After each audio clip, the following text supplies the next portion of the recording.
Hi there. Welcome back to Tuesday's Tips. I'm Greg Kaiser, and in this weekly feature we discuss different points on editing. I do focus on Lightroom, but the tips pretty much will go across all the different platforms, all the different image editors, so no matter what you're using, these tips should be able to translate. But we are talking specifically about Lightroom. And today's topic is going to be one that, quite honestly, I've dreaded getting into. We're going to be talking about the tone curve. And this is one of those sticking points for a lot of folks out there that do image editing. There's a lot that can be done within this tool. From everything from luminosity, contrast, to even color correction. It is something that I could probably fill a 4-hour class on without a problem. I'll try to keep it a whole lot shorter than that here. Try hopefully to keep it around 30 minutes or so, fingers crossed. But it is something that is worth spending some time on because it is such a useful tool for so many different things within an image editor. Contrast and color are the two things that we have the most control over when it comes to image editing, and that's where our voice comes across in the photograph. So what we've done, I'm just going to go ahead and pull us over into Lightroom, and you should see my screen now. We're going to concentrate just on one picture just for simplicity because there's so many different things I do want to cover. This is one that offers a lot of contrast, some more or less vibrant colors, so we have a chance to see how everything kind of pans out with this. But if you will notice over on the right hand side, we've covered everything in the basic panel. We've talked about calibration, we've talked about the color mixer, that was last week. The next one on my stack is going to be the tone curve. Now your stack may vary, mine has been done in the order which I normally will edit a photo. And this is a completely edited photo. I have removed the tone curve adjustments, but essentially this is the edited picture. So there are some things that are already done after what I would do with the tone curve, which kind of limits what I'm going to be able to do here, but I think we'll be able to see. So everything I'm doing with the tone curve here is for demonstration purposes. It's not making a better image, if that makes sense. It's just going to be showing what it does.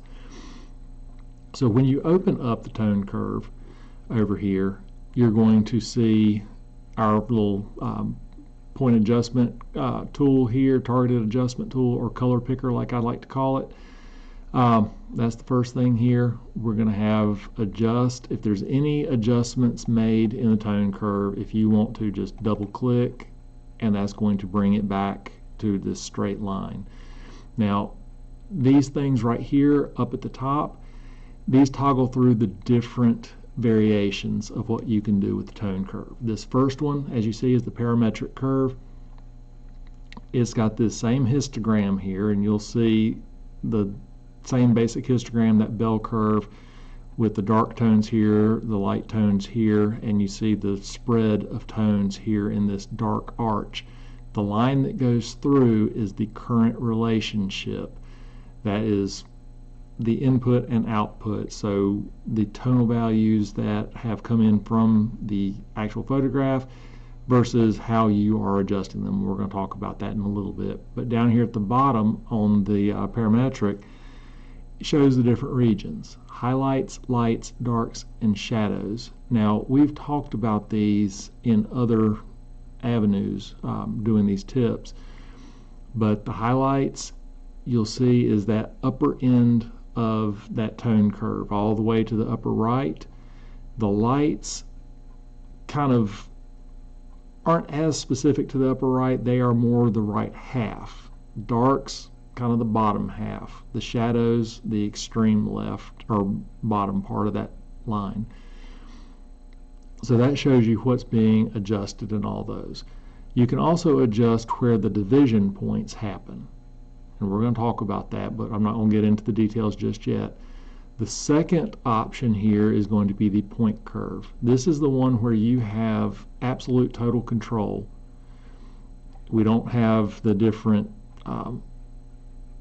selectable points down here, the shadows, the darks, the lights, the highlights, that sort of thing. We do have options for a point curve, which I will get into. But the next three here are colors. And you can go in and you can adjust a tone curve within the red channel. And you see up here is more red. Down here is more of a cyan. These are color opposites on the color wheel. We'll talk about what we can do with that, but it shows right down the middle, so it is balanced straight from camera, but you can adjust either to color correct or to color grade. Same thing with the green. We have green up here and the polar opposite, which is magenta. If you look at the color wheel, these two colors are opposite. So again, we've just got this nice right down the middle, so it is neutral based on the original capture.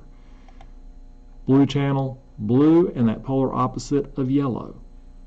So again, we're right here in the middle of those two colors, and it's neutral based on the camera capture.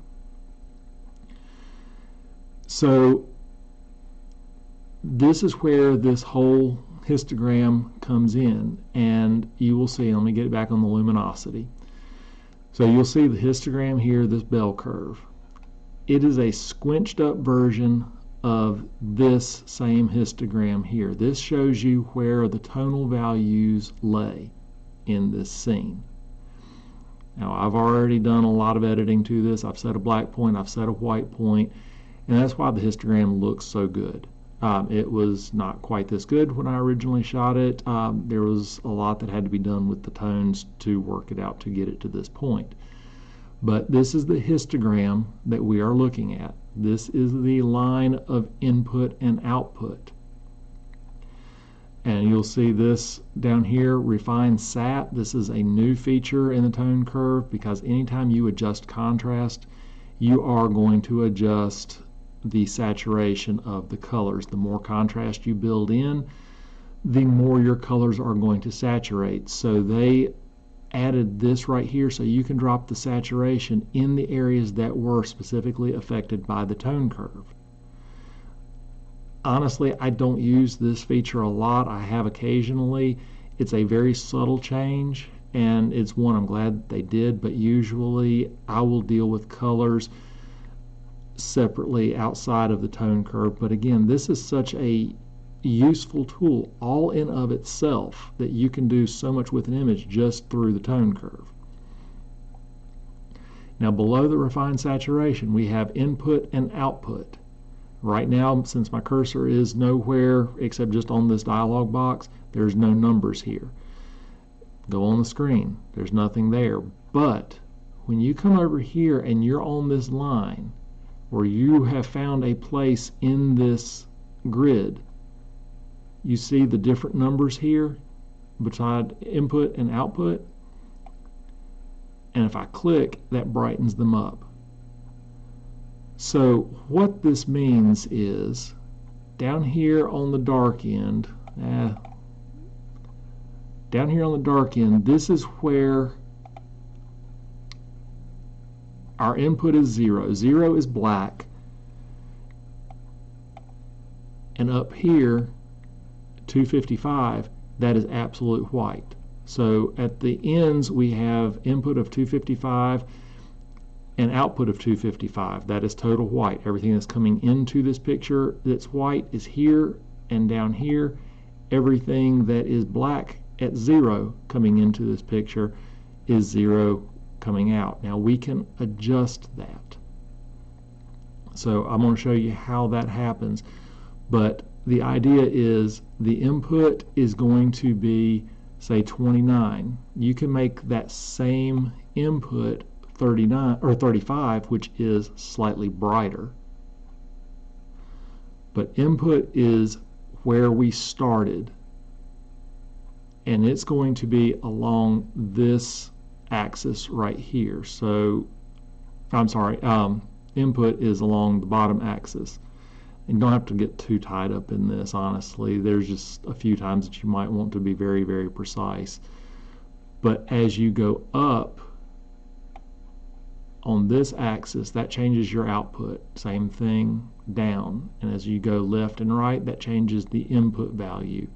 So you can get very specific on input and output. Again, don't get caught up in that. Down here at the bottom, we have, in point curve specifically, we have options here, and I'll talk about that. Remember here in the parametric, it does the regions. When you get into the colors, we also have point curve with linear. So that explains everything that's in this box. So we now understand what all these different things will show and indicate.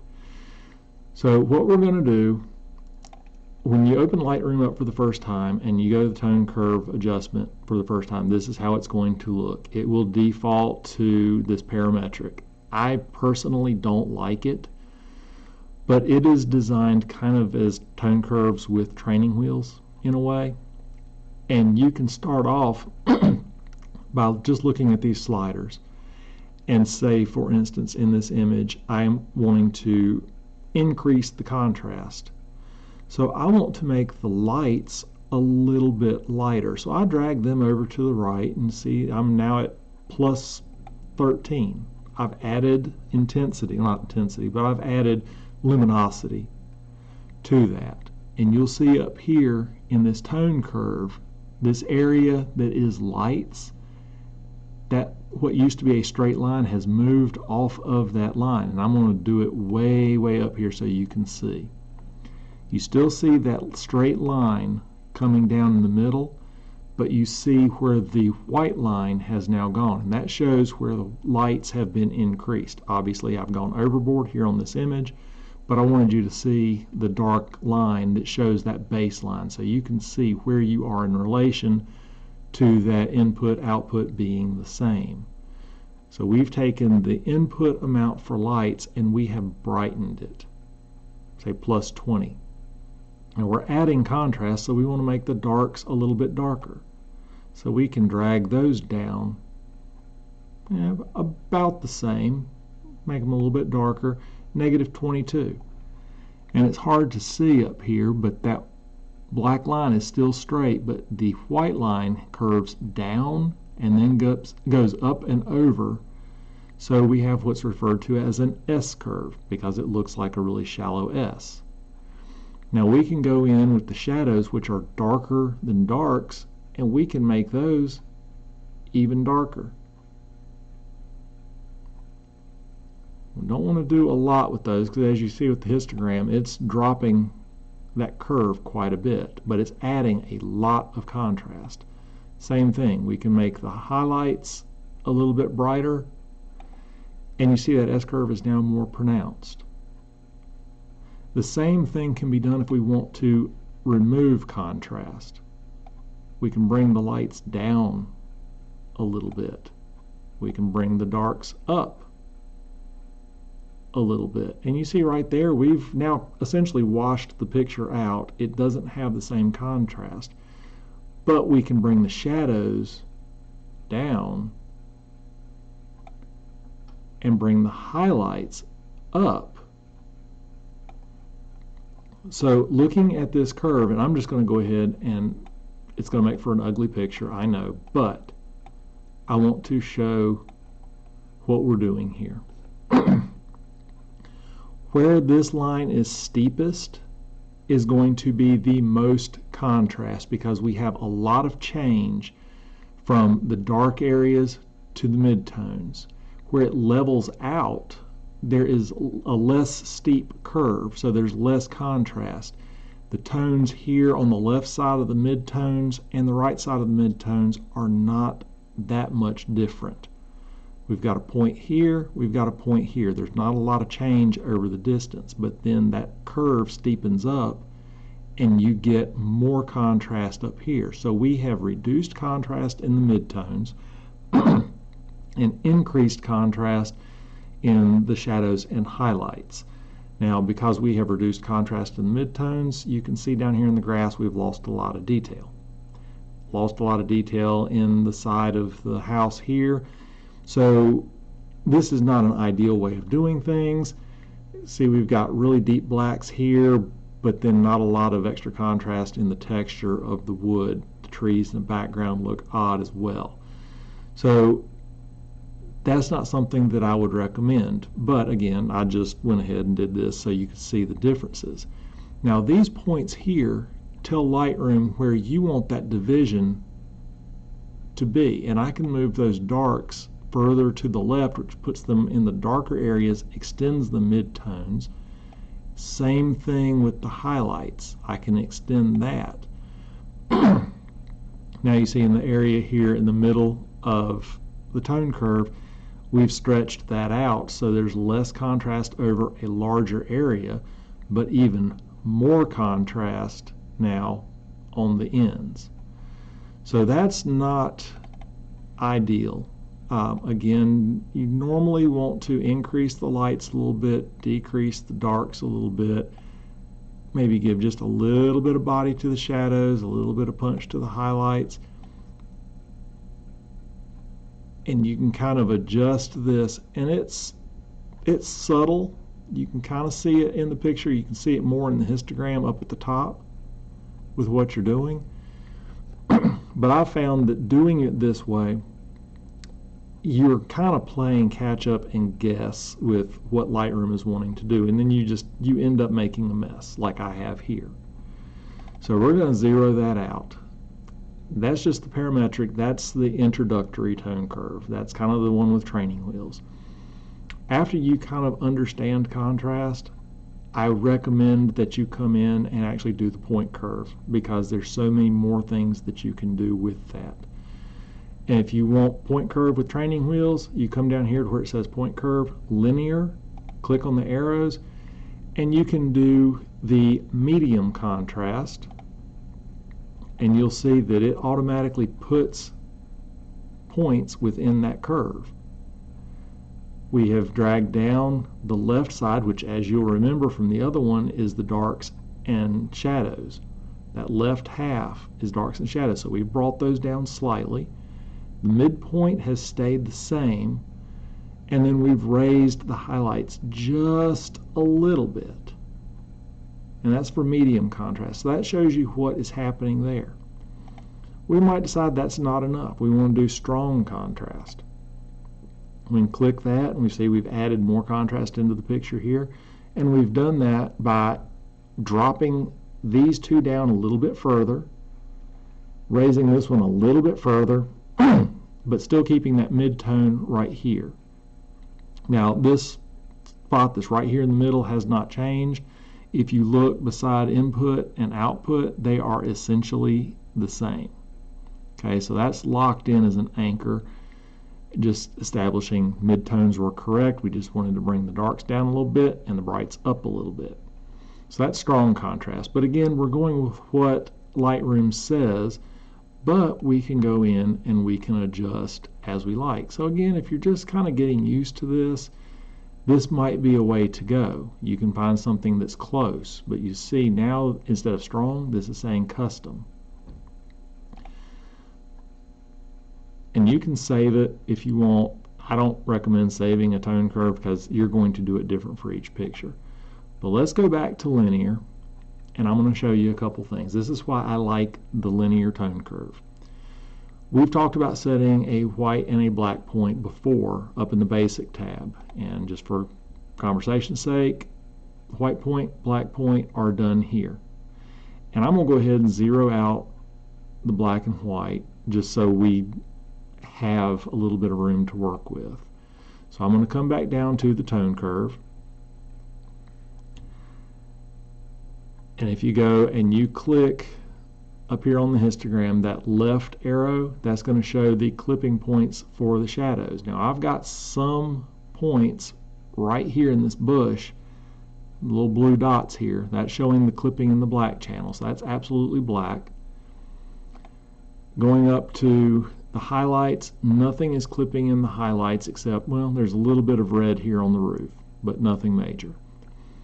So we can set the black and white point here in the tone curve by taking this edge. Now if I didn't want a solid black point and I wanted to get rid of those blue dots in the bush, I drag this line up because my input is 0, that's total black, but I have raised it to 6, saying that I don't want absolute black in my picture. I want it to be 6 points above black. It's not much, but it does remove all those black points. So if I wanted to do that, I could. So if you're going for kind of that vintage feel and you want to fade the image a little bit, take the blacks out. I'm now at an output of 25. Again, the numbers don't matter. Don't write this down and say, okay, for doing this effect, this is what you need. But you see here in the picture what's going on. We have taken a lot of the structure out of the shadows. We've lightened them up, and we've made what was black more or less gray. This is the look you're going for. Have at it. Same thing with the white. We can reduce the white. The input is 255, which is white. Output is now 237. So we've taken that white point and we have made it a little bit more gray. So we have reduced the contrast, the same as we would have with the white and black points in the Basic tab. So we can do that, and I'm going to double click. Well, let me just go up here and double click Adjust. So say I wanted to bring in a solid white point. I would go to the left along that other axis. And basically I'm saying everything from 249 on that input to 255 is now white. And you're starting to see the little red dots pop up on the side of the house. There we go. You should be able to see it now. So what was white is now white, but I've also said everything from 244 to 255 in luminosity value is now white. So I have created a white point here that those little red dots are where it is clipping. I'm making a little bit obvious here, but just for the sake of argument. But you see how this can set the white point. Same thing with the black. You bring it in, and you see we're getting more and more blue dots on that bush. So I want a good solid black point. There we go. What was at 0 is now at 14. So everything from 0 to 14 is now considered black. So we can set a white and black point through the tone curve. Same thing within Photoshop. From the curves adjustment, you can do the same thing. I generally do set a white and black point in the Basic panel, though. I use this for doing just local contrast. Now, one thing that you can do if you want to set anchors along here, because remember, we didn't want to move the midpoint here when we were looking at the parametric curve. We can set anchors, and on Windows you would do Alt, and I believe it's going to be Option on a Mac. You press that down and then left click on this line, and that just sets anchors without moving anything. So I have not adjusted anything on this curve, but I've given myself 3 handles. So I can now take that handle and I can drag it down, and we're going to build a little bit of darkness into the shadows by bringing it down. Anytime you go down, you're darkening. If you go up, you're lightening. So I can do the same thing with the highlights. I can bring those up. Now I've just added contrast using those handles. Now I can reduce contrast the same way by taking the darks, making them brighter, taking the highlights, making them darker. I've just reduced the contrast. It's called a reverse S-curve. Put that back up online. Put that back online. Let's just say I wanted to adjust the midtones. I can do that. And if you'll remember, in the Basic tab, you have a highlight slider and a shadows slider. There are no midtone sliders. This is one way you can adjust your midtones, is through the tone curve, by putting anchors on either side. And you can make those anchors anywhere you want. So if I wanted to make an anchor here at the midtone, and just a little bit off to the side. I can do that, and I can raise the midtones, which is going to give a little bit of darkening to the shadows, a little bit of darkening to the highlights as I boost, because it rotates on these anchors. To avoid that, you can do your anchor here, anchor, anchor, anchor, and then anchor, anchor, anchor. And again, I'm using the Alt or Option key to keep the input and output the same. Then I go without the Option or Alt key, I can adjust just the midtones, and because I've put a string of anchors in, the line really doesn't change. So remember that when you're being very specific on tones, put a string of anchors, like at least 3, you can do more. If it's a small area, you can get away with 2, but because you have all those anchors, there's not going to be a lot of movement on either side. So you can work with just a certain tone, and you see that, I mean, it gives weird effects. So how I like to do this curve. Again, there's so much that can be talked about with the tone curve. And if you'd like to get into it in more detail, I'd be happy to do a mentorship session. We can talk about image editing, we can talk about tone curves, whatever you'd like to do. I'll leave a link to that in the description. But remember, we do have this targeted adjustment tool, or color picker. This is how I like to do this, because I like to look at the picture instead of looking at this graph and trying to figure out what's going on and all that. I like to look at the picture. And you'll notice as I'm moving along in the picture, look at where that little dot is on the tone curve line. As I'm in the clouds, going into the blue sky, the trees, that bush that we know is really, really close to black, side of the house, tin roof. You'll notice everywhere I move in this picture, that targeted adjustment tool is putting an adjustment value. So say if I wanted to brighten this section of clouds, left click, pull up on the mouse,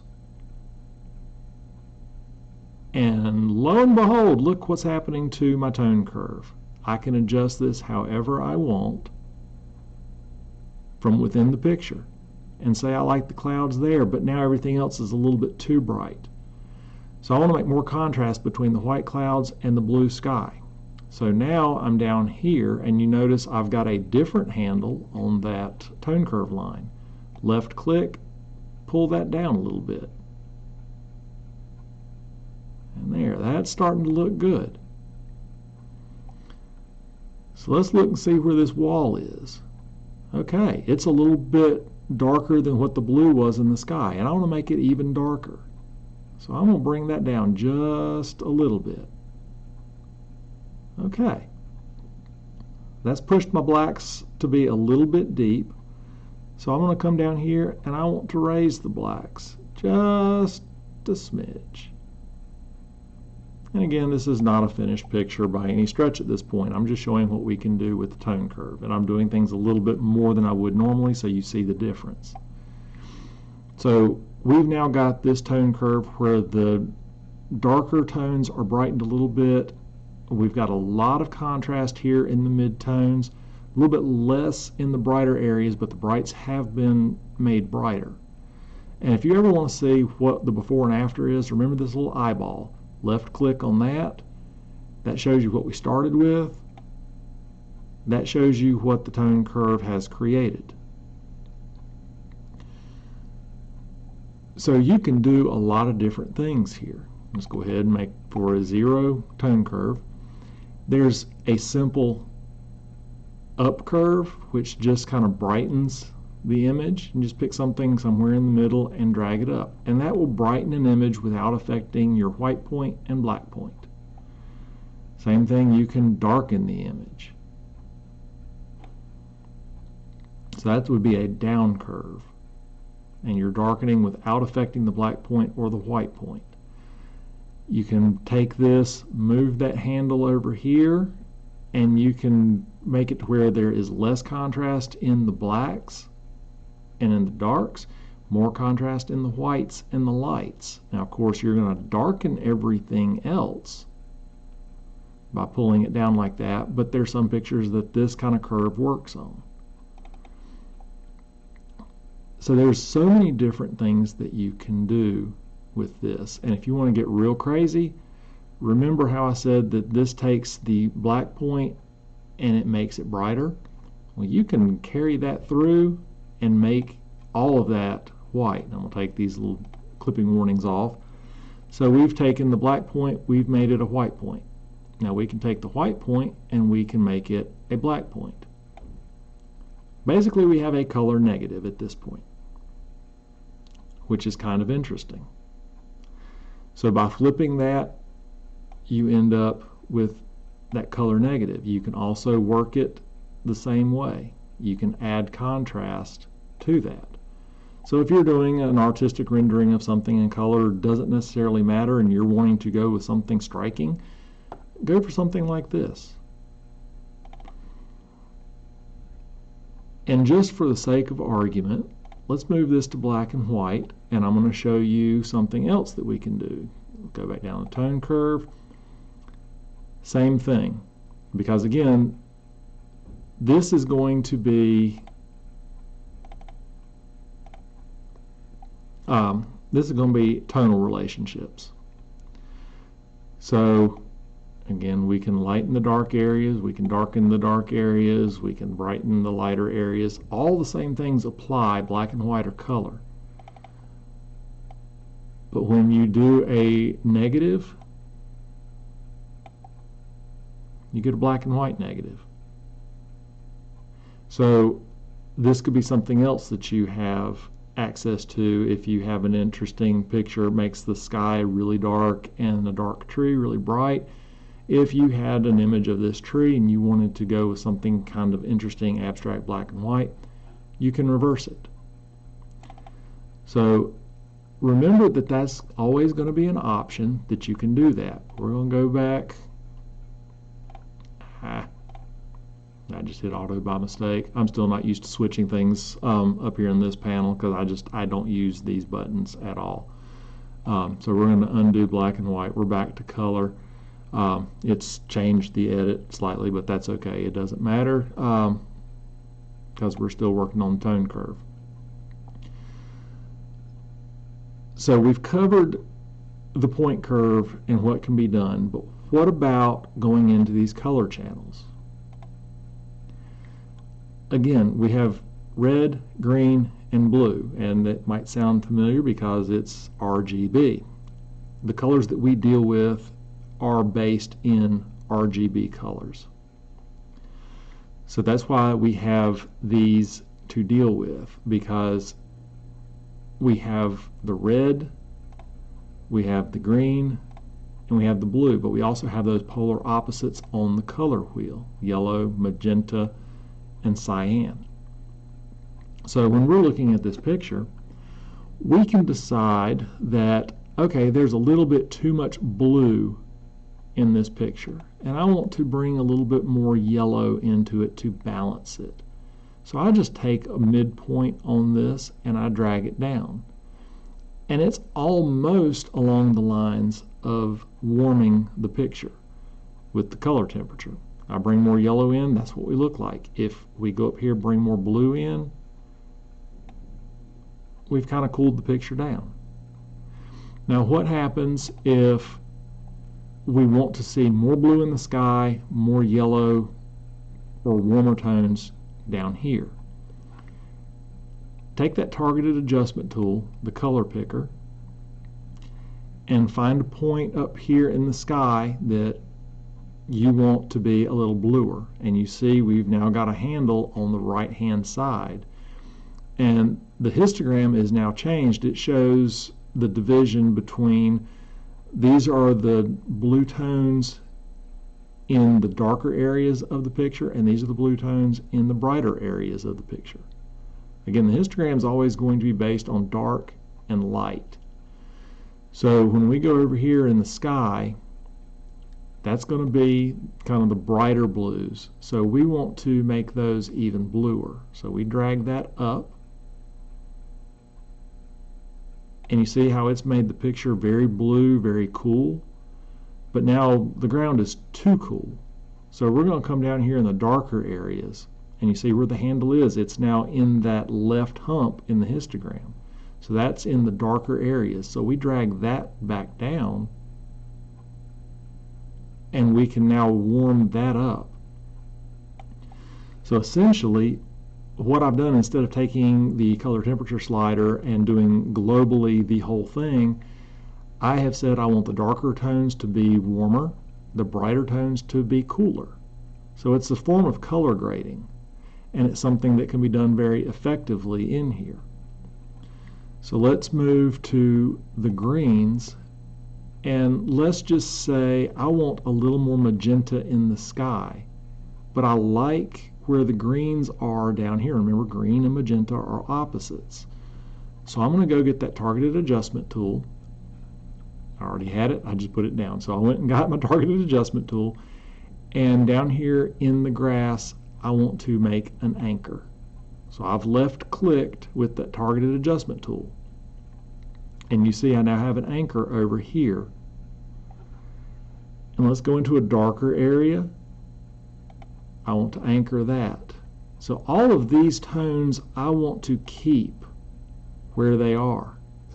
So I've got pretty much everything from mid-tone down locked in. But now I want to come up here into the sky, into the brighter areas. There we go. And I want to drag this down just a little. So I'm going to add a little magenta to the sky. You see how that kind of picked up in the clouds there? But it left all the greens down here intact. So it's the same thing as doing that alter option and making an anchor and an anchor and an anchor. Remember when we talked about that it allows you to adjust something very specific. I've identified where that cloud lives on the histogram, and I can adjust however I want. And you see how that's going.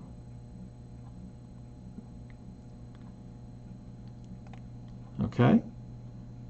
So now with the red, have red and cyan over the whole scene. So maybe I want to just add a little bit of cyan,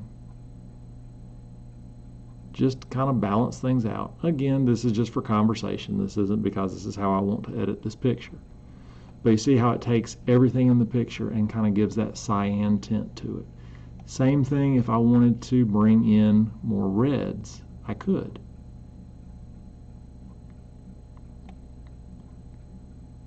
So there we have adjusted, we hadn't done the point curve because I undid that, but if we wanted to bring in just a little bit of contrast with the point curve, that's what that would look like. We've now got something in each one of these. We've got the point curve has been adjusted, we have the red has been adjusted, the green's been adjusted, the blue's been adjusted. So a lot has been done. And if we want to see what happens with our edit, we just do the eyeball, we remove it. Okay, that's what it looks like. That's what the edit is. So we can always look at that eyeball as a before and after for that module, just to make sure that we're not going overboard as we've done here. And I'm going to zero this out because I did forget to talk about one thing. Remember, when you add contrast, and I'm just going to do a real basic contrast curve here.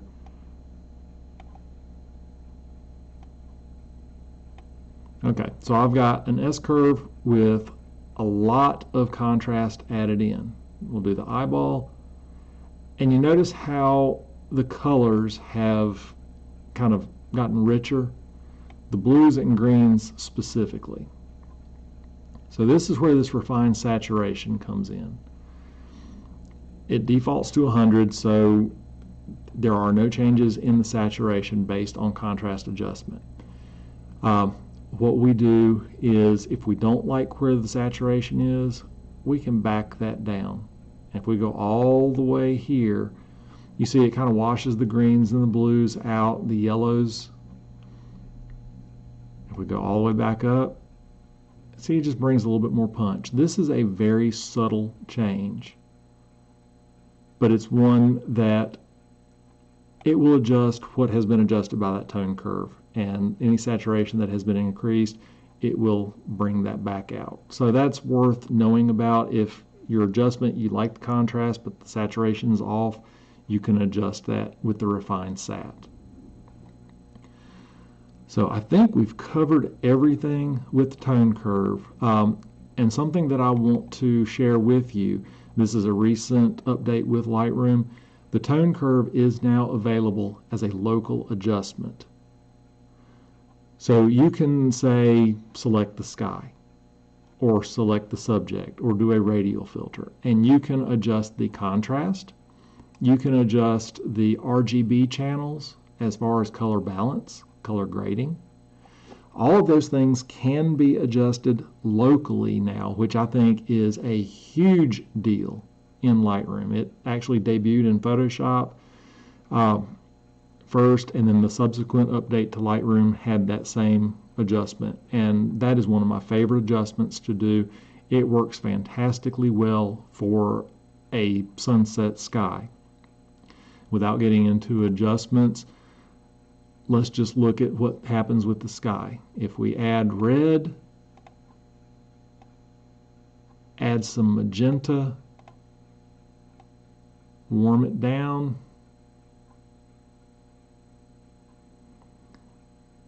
you see how you can start doing all kinds of different things with the skies. Now, if that was a local adjustment, we could do different things with the sky. And you see how much control with the color that you have just based on these three color adjustments. And that really comes in handy locally. Not so much globally, because as you see, it just makes a hot mess out of everything else in the picture. So we're going to zero that back out because that's starting to make me lose my appetite for my next meal, and that's not good. So that covers everything with the tone adjustments, tone curve that I really think I wanted to talk about. Yeah, let's see. So that was kind of the quick and fast. It looks like we've been probably about 45 minutes or so. So it went a little bit longer than I thought, but this was designed as just kind of a familiarization with tone curve. It takes practice. Honestly, it takes playing around with it more than anything. Go in with an image and just see what happens. Think about adding contrast. Think about subtracting contrast. Do you want to change the black point? Do you need to bring the white point down? All of these things will make very big differences in that final image if they're done subtly in each one of the modules. And I did a lot of heavy-handed stuff on a pretty much edited image. So it was not as subtle as what I would do normally, but you can do so much with the tone curve, even from a raw image, building contrast in, building the saturation through contrast, adjusting the color channels, as far as color calibration, as far as color grading. There's so many things you can do with that tone curve, and a lot of people are scared to death of it. It is very simple, and you can use it with training wheels, you can use it without training wheels. I have learned over time, for me, it's easier to use the targeted adjustment tool because I can see the values on the picture that I want to adjust, make darker or lighter, and I do that through that targeted adjustment tool. You can do it just straight on the curve itself if you just want to do basic contrast on it. But the idea is, this is your photo, your art. It needs to be precisely what you want to see with it. So keep that in mind and edit accordingly. Things that I've shown you today, I'm not saying this is how you have to use this tool. I'm just showing you the different ways that it can be used. So thank you for joining me for this. I'm sorry that it went long. Hopefully it's been something that you've learned something from. Drop a comment. Let me know if this has benefited you. If you like kind of the longer form videos, I probably won't get into this much detail in subsequent ones. This was just a very hard one to try to cover all at once. So thank you for joining me, and I will see you back here again next week for another Tuesday's Tips. Thank you, and happy editing.